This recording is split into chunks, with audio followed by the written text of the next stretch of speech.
কলম্বিয়ার বিপক্ষে মাঠে নামার আগে এবার লিওনেল মেসিদের রীতিমতো হুঙ্কার দিয়ে রাখলেন সুইজারল্যান্ডের কোচ মুরাত ইয়াকিন। বলে দিলেন ডিফেন্ডিং চ্যাম্পিয়নদের বিদায় করে সেমির টিকিট কাটবে তারা। পুরো আর্জেন্টিনাকে হুঁশিয়ার করে জানিয়ে দিলেন বিশ্বকাপে ইতিহাস গড়বে তার দল। কোয়ার্টার ফাইনালে মাঠে নামার আগে মেসিদের বিপক্ষে সুইজারল্যান্ডের কোচের এমন বড় কথা হুঙ্কার নিয়ে বিস্তারিত জানবো রিপোর্টে।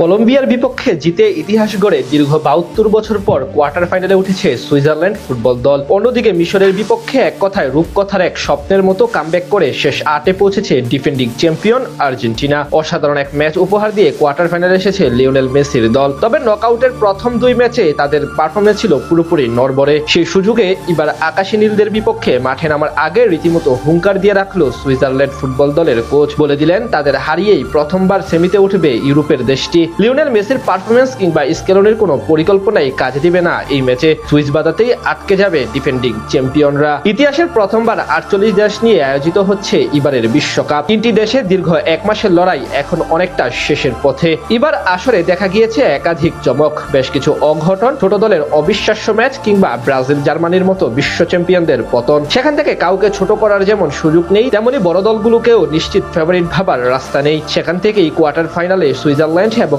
আর্জেন্টিনার ম্যাচটিও হতে পারে জমজমাট লড়াই। আর সেই লড়াইয়ে নামার আগে লিওনেল মেসিদের হুঁশিয়ার করে দিলেন সুইজারল্যান্ডের হেড কোচ মুরাত ইয়াকিন। আত্মবিশ্বাসী কণ্ঠেই আর্জেন্টিনাকে সতর্ক বার্তা দিয়েছেন তিনি। বর্তমানে বিশ্বের অন্যতম সেরা দল আর্জেন্টিনা। এবার আসরে দারুণ পারফরমেন্স করেছে ডিফেন্ডিং চ্যাম্পিয়নরা। গ্রুপ পর্বে ৩ ম্যাচের সবকয়টি জিতেছে তারা, এসেছে নকআউটে। সেখানে প্রথম ম্যাচে কেপ ভার্দের বিপক্ষে কষ্টার্জিত জয় পাওয়ার পর মিশরের বিপক্ষে শেষ ২০ মিনিটে কামব্যাক করে জয় তুলে নেয়। এই নাটকীয় জয়ের মাধ্যমে চলতি বিশ্বকাপে টানা ৫টি ম্যাচে জয়ের কৃতিত্ব অর্জন করেছে আর্জেন্টিনা। শুধু তাই নয়, বিশ্বকাপে টানা ১১ ম্যাচ ধরে অপরাজিত থেকেও তারা নিজেদের দুর্দান্ত ধারাবাহিকতা বজায় রেখেছে। অন্যদিকে শেষ ১৬তে কলম্বিয়ার বিপক্ষে নির্ধারিত সময় ও অতিরিক্ত সময় গোলশূন্য সমতায় শেষ হওয়ার পর টাইব্রেকারে ৪-২ ব্যবধানে জয় তুলে নিয়ে শেষ ৮-এ জায়গা নিশ্চিত করেছে সুইজারল্যান্ড। তাই তাদের আত্মবিশ্বাসও বলা চলে তুঙ্গে। সেখান থেকে আর্জেন্টিনার বিপক্ষে বাঁচা মরার লড়াইয়ে আগে তাদের কোচ মুরাত ইয়াকিন বলে দিলেন আর্জেন্টিনার এমন পারফরমেন্সে বিচলিত বা ভীতিতে নেই তারা, বরং নকআউটে ডিফেন্ডিং চ্যাম্পিয়নদের বিদায় করে সেমির টিকিট কাটবে তার দল, এমনটাই বিশ্বাস করেন তিনি। তার বিশ্বাস, সাহসী ও সংগঠিত ফুটবল খেলতে পারলে বর্তমান চ্যাম্পিয়নদের বিপক্ষেও চমক দেখানো সম্ভব। এই কথার অবশ্য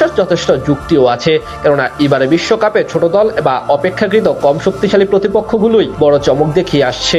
আর্জেন্টিনাও ২টি ম্যাচে হারতে হারতে জয় তুলে নিয়েছে। ২০২৬ বিশ্বকাপে বি গ্রুপে ছিল সুইজারল্যান্ড। সেখান থেকে তারা কানাডা, কাতার এবং বসনিয়ার মতো টিমগুলোকে পেছনে ফেলে এসেছে রাউন্ড অফ 32-তে। সেখানে হারিয়েছে আলজেরিয়াকে, যারা কিনা আবার আর্জেন্টিনার গ্রুপেই ছিল। আর শেষ ১৬তে হারিয়েছে শক্তিশালী কলম্বিয়াকে। এবার তাদের সামনে ডিফেন্ডিং চ্যাম্পিয়ন আর্জেন্টিনা বাধা। সেটি পার করতে পারলেই প্রথমবার পৌঁছে যাবে বিশ্বকাপের সেমিফাইনালে।